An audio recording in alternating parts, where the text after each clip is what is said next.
Praise the Lord, hallelujah. आइए हम वचन की ओर चलते हैं।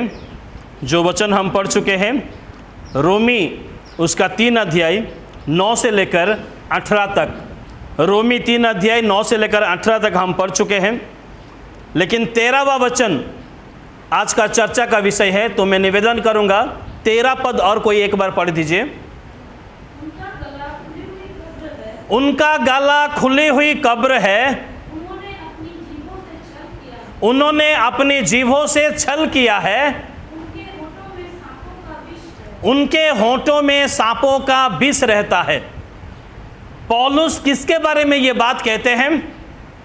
यहाँ पर अगर 9 से हम पढ़ते ही जाएंगे तो मंडली के लोगों के बारे में ये बात वो कहते हैं कि हम यहूदी और यूनानी, जो हम यहूदी से निकलकर प्रभु यीशु मसीह के विश्वासी बन चुके हैं, जो हम यूनानी पहले थे अभी प्रभु यीशु मसीह के विश्वासी बन चुके हैं, हम दोनों मिलकर उन लोगों को अपराधी दोषी ठहराए हैं। लेकिन बाइबल में ऐसा लिखा गया है, शास्त्रों में जैसा लिखा है, कोई भी धार्मिक नहीं है, सबके सब पाप किए हैं। कोई छोटा पाप करता है तो कोई बड़ा पाप करता है। परमेश्वर के सामने कोई भी धार्मिक नहीं है। ये बात पौलुस मंडली के लोगों को जताना चाहते हैं।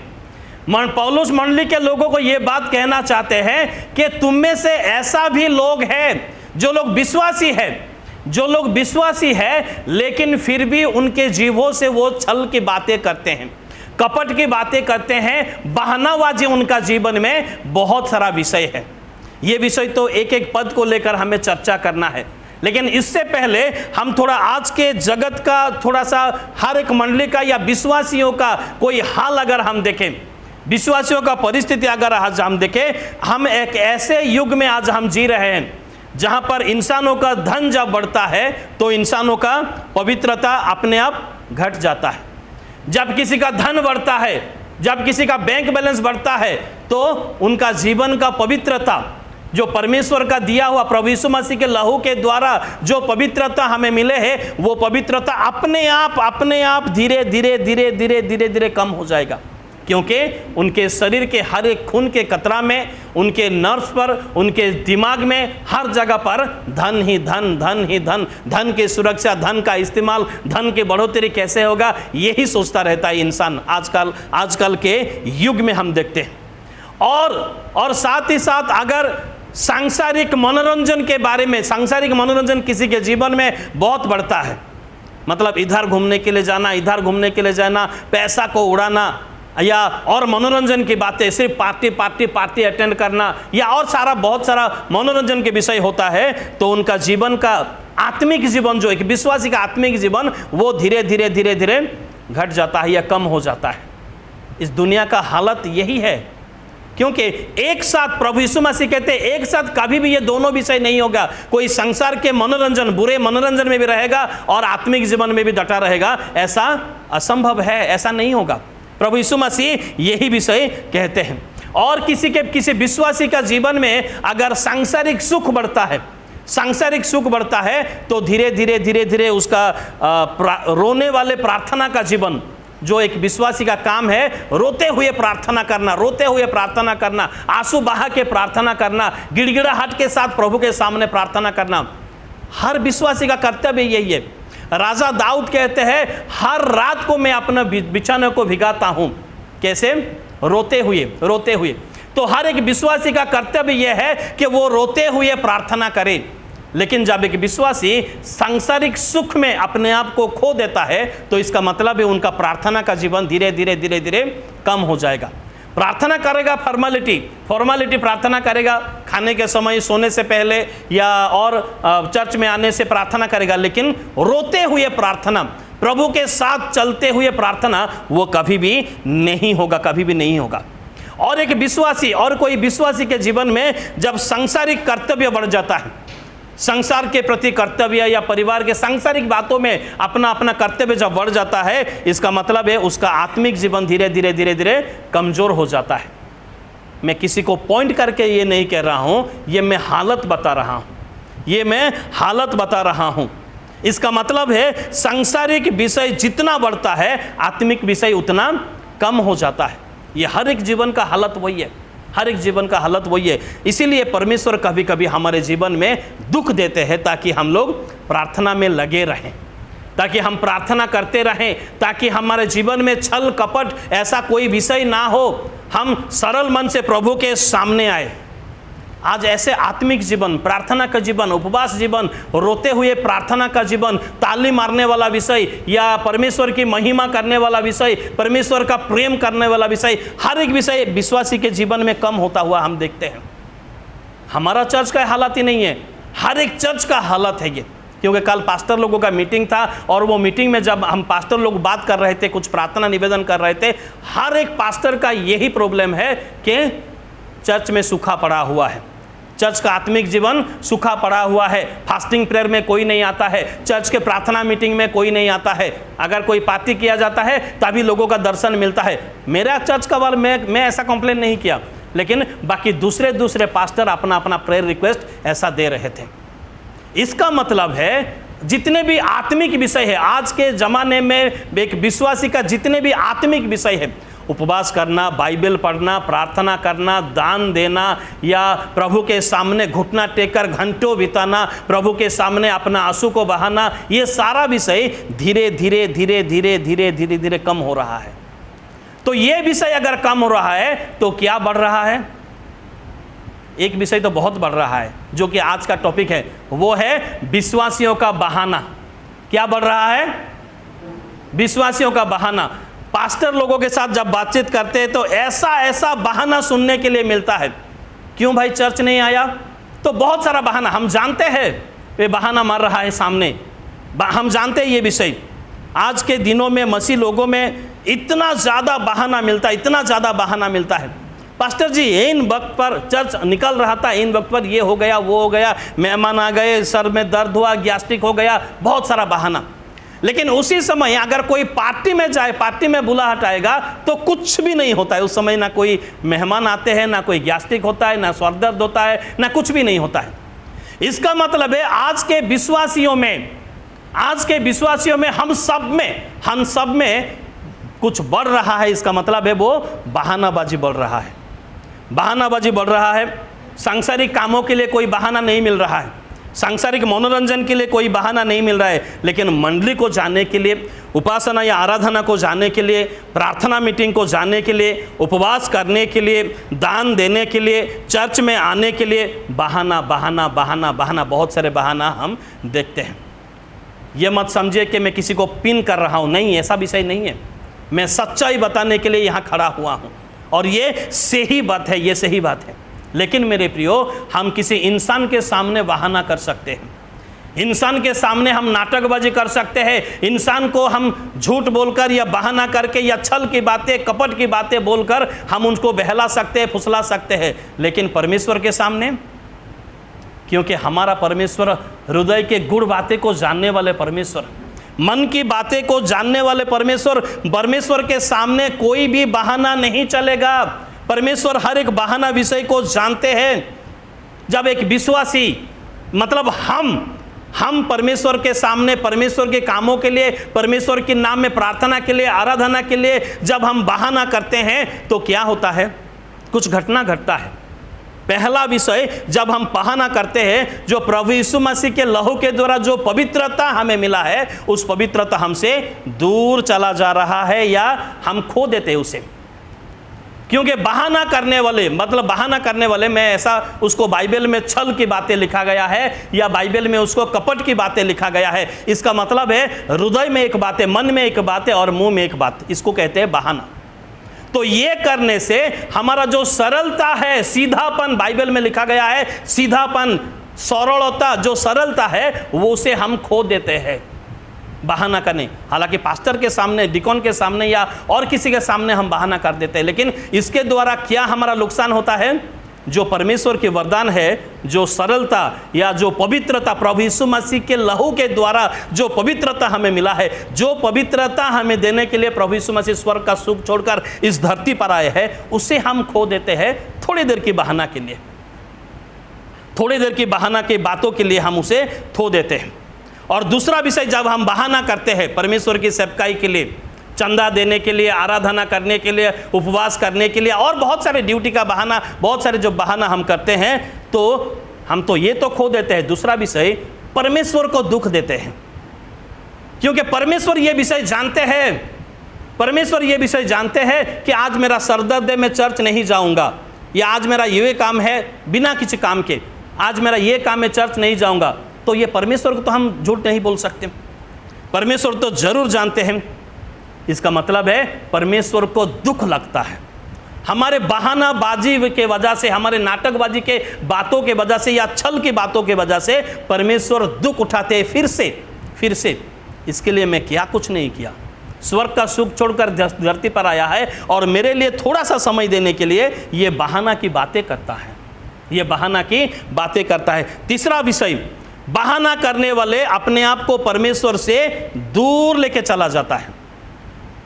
हम क्या सोचते हैं जब हम बहाना कर देते हैं, नहीं पास्टर जी हम चर्च नहीं जा सके, या मेरा ये हो गया, मेरा वो हो गया, या कोई झूठ मूठ बोल के हम छल की बातें जब बोल देते हैं, तो परमेश्वर खुश हो रहे होंगे? उसी समय हम परमेश्वर से दूर चले जाते हैं। हमारा परमेश्वर का उपस्थिति हमारे साथ और नहीं रहेगा, कभी भी नहीं रहेगा, क्योंकि छल करने वालों के साथ, कपट करने वालों के साथ, झूठ बोलने वालों के साथ, बहाना करने वालों के साथ परमेश्वर का उपस्थिति कभी रहता नहीं है, कभी भी रहता नहीं है।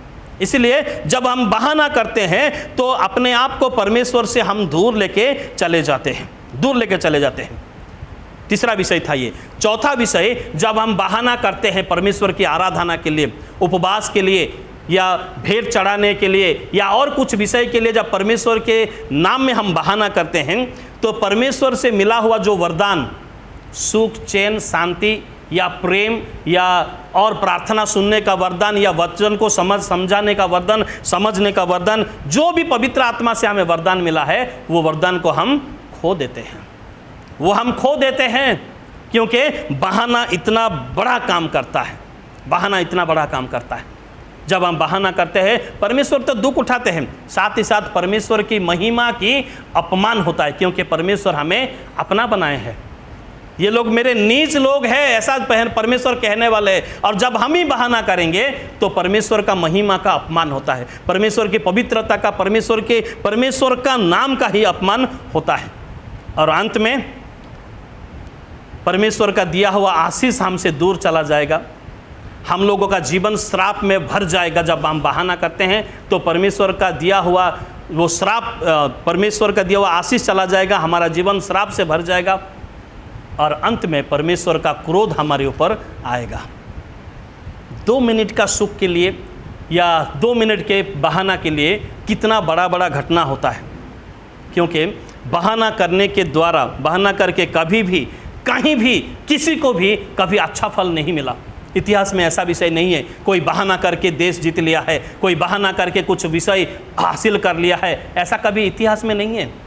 बहाना करके या छल की बातें, कपट की बातें करके किसी को अभी तक कुछ भी नहीं मिला है, कुछ भी नहीं मिला है, अच्छा फल कभी भी नहीं मिलता है, परंतु जीवन श्राप से भर जाता है। अगर हम बहाना करेंगे आराधना के लिए तो हमारा जीवन तो श्राप से भर जाएगा, साथ ही साथ उसका फल कौन भोगेंगे? हमारे परिवार वाले, हमारे बाल बच्चे, वो भी उसका, वो श्राप का वो हिस्सा बन जाएंगे, और साथ ही साथ परमेश्वर का दिया हुआ सरलता हमारे जीवन से चला जाएगा, और कभी भी अच्छा फल नहीं मिलेगा। प्रतिफल जो होता है वो अच्छा वाला प्रतिफल हमको कभी नहीं मिलेगा बहाना करने से। बहुत सारा बहाना हमारे जीवन में आता है। ये बहाना का मतलब क्या है? मैं फिर से बोलता हूँ, छल की बातें, कपट की बातें, या हृदय में एक बात और मुंह में एक बात, नाटकबाजी करना, परमेश्वर के लोगों के सामने झूठ बोल देना, ये विषय होता है बहाना। और आज के दुनिया में, आज के मंडली में, मसीह विश्वासियों में सबसे ज़्यादा विषय यही मिलता है। बड़ा दुख की बात है, बड़ा दुख की बात है, सबसे ज़्यादा विषय यही मिलता है, क्योंकि प्रभु यीशु मसीह के ज़माने में भी ये विषय था। हालांकि आज भी प्रभु यीशु मसीह का ज़माना ही है, लेकिन जब प्रभु यीशु मसीह संसार में थे तभी भी ये विषय था। एक पद पढ़ें हम, मरकुस उसका 12 अध्याय 40वां वचन, तो 38 से थोड़ा पढ़े हम।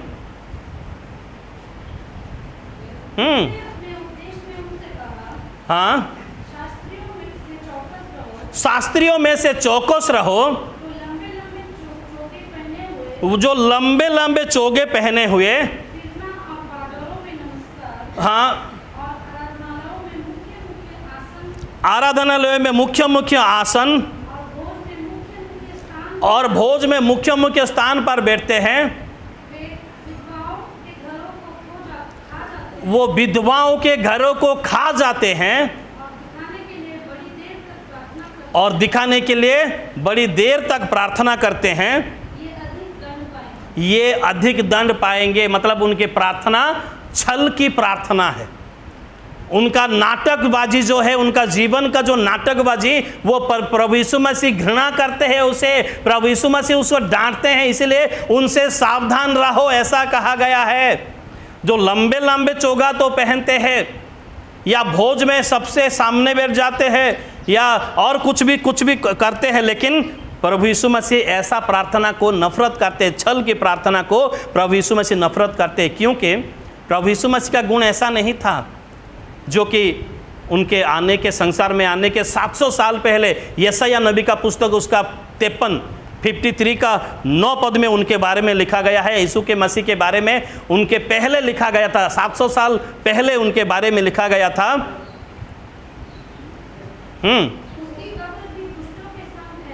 उसके कब्र भी दुष्टों के साथ ठहराई गई, और मृत्यु के समय वो धनवान के संगी बना। यद्यपि उसने किसी प्रकार का उपद्रव नहीं किया, और उनके मुंह से कभी छल की बातें नहीं दिखाया गया। कोई भी नहीं सुना प्रभु यीशु मसीह के मुंह से छल की बातें, क्योंकि ये छल कपट या नाटकबाजी का बातों को प्रभु यीशु मसीह घृणा करते हैं, नफरत करते हैं। इसलिए ऐसा नहीं होता है, ऐसा नहीं होता है। जो छल की बातें बोलते हैं, जो नाटकबाजी करते हैं, या जो कपट की बातें करते हैं, मुंह में तो हंसी दिखाते हैं, लेकिन हृदय में या मन में उनके विष जैसा होता है, जहर जैसा उनमें होता है, वो मृत्यु के योग्य है, बाइबल में लिखा गया है। रोमी उसका 1 अध्याय 29 से लेकर हम अगर 32 तक पढ़ेंगे, इतना पढ़ने का जरूरत नहीं है, लेकिन उसमें और कुछ गुण है, लेकिन उसमें जो छल गुणधारी वाले जो छल करते हैं, कपट करते हैं, 32 पद में लिखा गया है उनके लिए वो मृत्यु के योग्य है, वो मृत्यु के योग्य है। इसलिए छल जो हमारे जीवन में, या ये नाटक, ये बहानाबाजी जो हमारे जीवन में कभी कभी अनजाने में आ जाता है, परिस्थिति को संभालने के लिए उसे हमें बचकर रहना है, क्योंकि वो बड़ा खतरनाक होता है सामने वालों के लिए, और हमारा भी नुकसान करता है, और साथ ही साथ परमेश्वर का अपमान भी करता है। नीतिवचन थोड़ा खोले हम। नीतिवचन उसका 26 अध्याय, नीतिवचन उसका 26 अध्याय 24, 25 और 26। जो बैरी मतलब घृणा करने वाले शत्रु बातों में तो अपने आप को भला दिखाता है, भला सुनाता है, हाँ, भोले होता है, परंतु अपने भीतर छल रखता है। बातों में अपने सामने बहुत भोले बनता है, बहुत सरल की बातें बोलता है, लेकिन अपने अंदर छल की बातें रखता है। हाँ, क्योंकि उनके मन में, ऐसे बहाना करने वालों के मन में, ये परमेश्वर का वचन कहता है, जो ऐसे बहाना करके परमेश्वर के सामने आते हैं, जो छल की बातें करते हैं, जो कपट की बातें करते हैं, उनके मन में 7 घिनौने वस्तुएं रहती है। उनके मन में 7 घिनौने वस्तुएं रहते हैं, और ये कोई इंसान देख नहीं सकता, लेकिन परमेश्वर देख सकते हैं। इसीलिए उनके वो मृत्यु के योग्य है, ऐसा कहा गया है रोमी 1 का 32 में। वो मृत्यु के योग्य है। पवित्र बाइबल में भी कुछ लोग ऐसे छल की बातें या परमेश्वर के सामने आने के लिए बहाना किए हैं। जैसे हम एक एग्जाम्पल, प्रभु यीशु मसीह एक एग्जाम्पल कहते हैं, लूका रचित सुसमाचार उसका 14 अध्याय, लूका रचित सुसमाचार इसका 14 अध्याय 18 से लेकर 20 तक। एक धनवान एक बहुत बड़ा भोज बनाया, और कुछ लोगों को वो निमंत्रण भी किया था। जब भोज तैयार हो गया, अपने दासों को भेजा, जाओ वो मेहमानों को बुलाओ। तो उन लोगों ने क्या क्या बहाना किया था? जब परमेश्वर की बुलाहट आ रहा है, या परमेश्वर की बुलाहट या परमेश्वर के लोगों की बुलाहट आ रहा है, तो वो लोग क्या क्या बहाना किए थे। देखिए 18 पद में, हाँ, पहले ने उनसे कहा मैं खेत मोल लिया है, अवश्य है उसे देखने के लिए मुझे जाना पड़ेगा। ये कितने बजे का समय था? रात बजे का, रात के समय था, क्योंकि ऊपर उसका ऊपर के पद में लिखा गया है रात को भोज का तैयार हो गया था, रात के भोज के समय था ये। और ये बहाना इतना करता है कि मैं एक खेत मोल लिया हूं, मैं खेत खरीदा हूं और इसी रात में ही मुझे उसको देखने के लिए जाना है। क्या बहाना है। और दूसरा वाला क्या बहाना बना रहा है? हाँ हाँ, दूसरे ने कहा मैं 5 जोड़े बैल मोल लिया हूं और उनको परखने जाना है मुझे। कितने बजे? ये भी रात को ही। दिन भर क्या करते थे मालूम नहीं, ये भी रात को ही बहाना करके वो भोज से वो लोग छुटकारा पाने की कोशिश कर रहे हैं। बहाना, वो मालिक को मालूम है ये लोग बहाना करे। और तीसरा ने क्या कहा? और एक ने कहा मैंने विवाह किया है इसलिए मैं नहीं आ सकता। रात भर रहने के लिए नहीं बुला जा रहा है। ये परमेश्वर की बुलाहट है। इसका कहानी का मतलब है परमेश्वर की बुलाहट है। लेकिन 21वां पद में लिखा गया है कि उसके बाद मालिक का क्रोध आया, उनके ऊपर मालिक का क्रोध आया। तो मालिक क्रोध करने से पहले ये बहानाबाजी को हमको छोड़ना ही पड़ेगा, ये बहानाबाजी को हमको छोड़ना ही पड़ेगा। क्योंकि ये छल की बातें, ये कपट की बातें, ये बहाना करने का विषय, हालांकि उस समय हमको कुछ भी नहीं लगता है। ओ मैं पार हो गया, पास्टर बाबू को झूठ बोलकर मैं पार हो गया, डिकॉन साहब को मैं झूठ बोलकर पार हो गया, या चर्च के सेक्रेटरियों को या कुछ काम से मैं पार हो गया, ऐसा लगता है। लेकिन परमेश्वर का भी भूलते नहीं है, परमेश्वर का भी भूलते नहीं है। क्योंकि ये शैतान की अस्त्र है, ये शैतान की बातें हैं, ये शैतान का काम है छल करना या बहानाबाजी करना, नाटकबाजी करना या कपट की बातें सुना देना, ये शैतान की बातें। क्योंकि सृष्टि के दिन से ऐसा हो रहा है, जो कि उत्पत्ति उसका 3 अध्याय 12 पद और 13 पद में, 12 पद और 13 पद में जब आदम को कहा गया तू नंगा है, किसने तुझे कहा था? तुझे तो फल में खाने के लिए मना किया था, तो क्यों खाया? तो उसने किसको दोष दिल लगाया था? वो नाटक, वो छल की बातें, वो बहाना कर रहा है, मैं कुछ नहीं किया। एक दूसरे पर आरोप लगाने का बाद इसे कहते हैं वो नाटकबाजी का बातें, इसे कहते हैं। बाद में इन तीनों का क्या हुआ हाल? श्रापित बन गए, श्रापित, वो लोग श्रापित बन गए।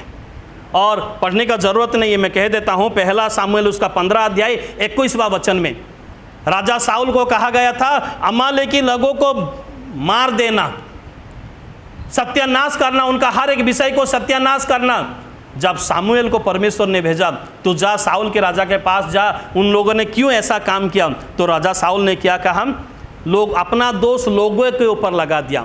लोगों ने कहा कि परमेश्वर को भेंट चढ़ाने के लिए अच्छा बेल या और अच्छा विषय को हम लोग अपने साथ रख सकते हैं, परमेश्वर के नाम में ये भी बहानाबाजी करता है।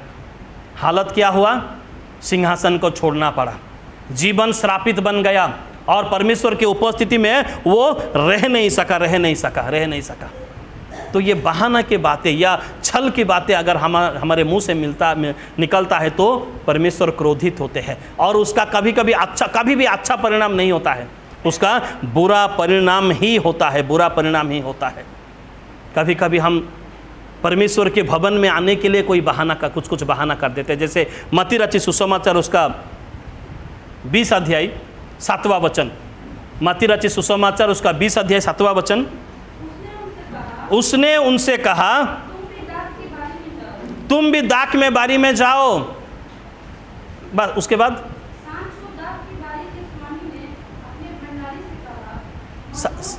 7 पद पढ़ रहे हैं। अच्छा, तो यहाँ पर ऐसा लिखा गया है, तो दाख बारी के मालिक ने एक जन को मुलाकात किया, तो क्यों यहाँ पर खड़ा है? तो उसने क्या कहा? मुझे किसी ने काम नहीं दिया। बहाना की बातें, मुझे किसी ने काम नहीं दिया, मुझे किसी करने के लिए कोई बोला ही नहीं।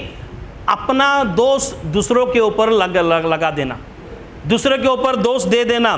मुझे किसी ने बताया नहीं, मुझे मालूम नहीं था, या मेरा शरीर अच्छा नहीं लग रहा है, या मुझे बिल्कुल मेरे पास समय नहीं है, मैं ये गीत जानता नहीं हूँ। कब तक? बहुत लोगों का बहाना ये है, क्यों गाना क्यों नहीं गाते हो? नहीं, ये गीत हमको मालूम नहीं है, लेकिन वो गीत हम 12 साल से गा रहे हैं। तो कब तक हम लोग एक डायरी नहीं बनाएंगे? कब तक हम गीत नहीं सीखेंगे? अच्छा ठीक है, गाना मालूम नहीं है, ताली बजाने का भी मालूम नहीं है, उसको भी बहाना करते हैं। ताली मारने का, प्रभु के धन्यवाद के लिए, प्रभु का धन्यवाद के लिए ताली मारना भी बहाना करते हैं आजकल के बसी विश्वासी। सोचिए, थोड़ा विषय सोचिए, ये छोटा सा विषय है, लेकिन परमेश्वर को कितना दुख लग रहा होगा। परमेश्वर को कितना दुख लग रहा होगा। ये इतना बहाना, दान देने में, भेंट चढ़ाने में बहानाबाजी, ठीक समय पर मेहमान आ गए, या गैस्ट्रिक हो गया, या और बहुत सारे के बहुत सारे बहाना। मुझे कुछ समझ में नहीं आ रहा है वचन, बहानाबाजी। आप परमेश्वर के भवन में आओ, कम से कम आपको आशीष मिलेगा, आपको समझ में आ जाएगा। परमेश्वर के भवन में आप आइए। मुझे कुछ समझ में नहीं आ रहा है, ये एक बहाना है, और ये बहाना परमेश्वर नहीं छोड़ेंगे। परमेश्वर उसका फल जरूर देंगे, जैसे मूसा के जीवन में परमेश्वर ने दिया था। जब मूसा को मिदियन देश से मिस्र देश को परमेश्वर ने भेजना चाहा, तो मूसा को जब परमेश्वर ने कहा मैं तुझे भेजूंगा, मूसा ने 3 प्रकार का बहाना किया था। पहले निर्गमन उसका 3 का 11 पद में, मैं उनको जाकर क्या कहूँगा, वो लोग जब पूछेंगे तो मैं क्या कहूँगा, मुझे दया करके मुझे छोड़ दीजिए। और दूसरा बहाना 4 अध्याय 1 पद, तीसरा बहाना 4 अध्याय 10 पद, मैं तो कह नहीं सकता, मैं बोल नहीं सकता, मैं तो तोतला हूँ। और उसके बाद 4 का 14 पद में, निर्गमन उसका 4 का 14 पद में परमेश्वर का क्रोध मूसा के ऊपर आया था, क्योंकि उसने बहाना किया था। मेरे प्रियो, हमारा बहाना परमेश्वर सुनते हैं, हमारा नाटकबाजी परमेश्वर सुनते हैं, हमारा छल की बातें, कपट की बातें परमेश्वर सुनते हैं। और एक कपट की बातें के बारे में कहूँगा, ये बात हम थोड़ा पढ़ेंगे। उत्पत्ति उसका 4 अध्याय 8 वचन, उसमें उत्पत्ति उसका हाँ, केन ने अपने भाई हाबिल से कुछ कहा। ऐसा लिखा गया है, से माने कथावार्ता कोले, कुछ कहा मतलब दोनों बातें करके वहां से निकले। कुछ पुराने पांडुलिपि में ऐसा कहा गया है कि शायद वो लोग क्या बातें किए होंगे, क्योंकि उससे पहले परमेश्वर ने केन को डांटा है, उससे पहले केन ने क्रोधित हुआ है कि हाबिल का भेंट को परमेश्वर ग्रहण किया, मेरा भेंट को परमेश्वर ग्रहण नहीं किया। उसके मन में क्रोध, उनके मन में जलन है, और साथ ही साथ अपने भाई के साथ वो बातें भी कर रहा है। तो क्या बातें कर रहे होंगे वो लोग? क्या बातें कर रहे होंगे वो लोग? कुछ पांडुलिपि में, पुराना बाइबल में जब ढूंढ रहा था, ऐसा लिखा गया है, शायद केन ने अपने भाई को चलो हम मैदान में गए जाएंगे ऐसा बुला कर लेके आया था। कितना प्यार से बातें करके वो बुला कर लेके आया था, और वहां क्या किया था? उनको हत्या किया था। तो जो बातें किया था, ये बातें छल की बातें। अगर क्रोध में हाबिल को बुलाता था, हाबिल कभी आता? नहीं, कभी भी नहीं। तो छल की बातें, कपट की बातें और बहाना की बातें करके अपने भाई को मैदान में बुलाया, और उसके साथ उसका हत्या उसने किया था। और ये परमेश्वर को मालूम था। इसीलिए जब परमेश्वर ने उनको श्राप दिया, परमेश्वर ने उसको दंड दिया, परमेश्वर के सामने उसने ऐसा कहा कि मेरा दंड बहुत बड़ा है, मेरा दंड बहुत बड़ा है, क्योंकि जो भी मुझे देखेगा वो मुझे घात करेगा। वो जो मुझे देखेगा, दुनिया में जो भी मुझे देखेगा, वो पहले मुझे घात करेगा। मेरा दंड बहुत बड़ा है। क्यों परमेश्वर ने उसको इतना बड़ा दंड दिया? हाबिल को हत्या किया था इसलिए, या उसने नाटक करके अपने भाई को मारने के लिए बुलाया था इसलिए? छल की बातें अपने भाई से किया था, क्योंकि ये छल की बातें, ये शैतान का अस्त्र होता है। और वही उत्पत्ति उसका 3 अध्याय में भी, 3 अध्याय का 1 पद में भी, जब शैतान सांप के रूप में जब आता है, तो नारी से वो भी छल की बातें करता है। वो जानता है परमेश्वर ऐसा नियम नहीं बनाए उनको सारे वृक्ष का फल खाने के लिए उनको कहा गया है, फिर भी जानते हुए उसने पूछ रहा है। इसका मतलब है वो बहाना का बातें, छल की बातें, इसलिए उनको भी श्राप दिया गया है। तो मेरे प्रियो, आज हमारे जीवन को अभी हम देखें कि हमारे जीवन में कौन सा बातें हम बहाना के बातें करते हैं।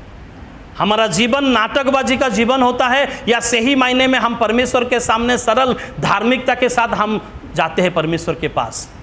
आराधना करने के लिए हम सही मायने में आराधना करने के लिए आते हैं या हम नाटक करने के लिए आते हैं या परमेश्वर के सामने दिखाने के लिए आते हैं। क्योंकि नाटक वाला जीवन को परमेश्वर कभी भी ग्रहण नहीं करेंगे, नाटक वाला प्रार्थना को परमेश्वर कभी भी ग्रहण नहीं करेंगे, बहाना के प्रार्थना को परमेश्वर कभी भी ग्रहण नहीं करेंगे। परंतु दुष्टों की प्रार्थना उनके नज़र में घृणित विषय है। अगर हम छल की प्रार्थना करेंगे तो परमेश्वर हमें आशीष देने के बजाय हमारे जीवन में श्राप भर जाएगा।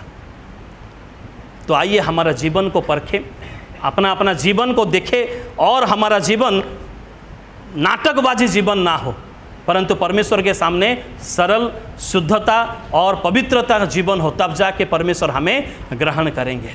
प्रभु इस वचन के द्वारा हम सबको आशीष दे। आमेन, हालेलुया। प्रार्थना करिबा। सर्वशक्तिमान पिता परमेश्वर प्रभु, तुम धन्यवाद करुचु, तुमरी गौरव तुमरी प्रशंसा करुअछु पिता। प्रभु आममानकर जीवन बहाना रूपी जीवन न हेउ, आममानकर जीवन छलनामय जीवन न हेउ, आममानकर जीवन कपटतारे परिपूर्ण जीवन न हेउ, बरंच प्रभु तुम सम्मुखरे सरलतारे गमनागमनकारी जीवन हेउ। प्रभु तुम्हें आममान को दया कर पिता, अनुग्रह कर। प्रत्येक जेपरी तुम सम्मुखरे सरल देखा जीवा सेटिपाई तुम्हें अनुग्रह कर, तुम्हें आशीर्वाद कर पिता। जेते जण माने आसी अच्छु वाक्य शुणी अच्छु प्रत्येक को तुम्हें आशीर्वाद कर, प्रत्येक सहवर्ती तुम्हें हो, दया उपरे दया कर पिता। उपासना पर आम जे जा गृह को फेरी जावा, तुम्हें आम प्रत्येक सहवर्ती हो, प्रत्येक को तुम्हें आशीर्वाद कर। महिमा गौरव संभ्रम तुमको दे प्रत्येक को तुमरी पवित्र सुरक्षित हस्ତରେ समर्पण करी क्षुद्र निवेदन जीशुंक नाम रे मागिलु, आमेन। पिता परमेश्वरंकर अतुलनीय पर्याप्त गभीर असीम प्रेम, प्रभु जीशु ख्रीष्टंकर दया अनुग्रह, पवित्र आत्मार भी परमेश्वरंकर शांति शक्ति चालना चेतना प्रेरणा पुणी सुमधुर सहभागिता एबे पुणी सबुबेले आम प्रत्येक सहित पृथ्वीर प्रत्येक ख्रीष्ट विश्वासी मान सहित रही चिर उपकार करंतु, आमेन, आमेन। Praise the lord. प्रभु प्रत्येक को आशीर्वाद करंतु।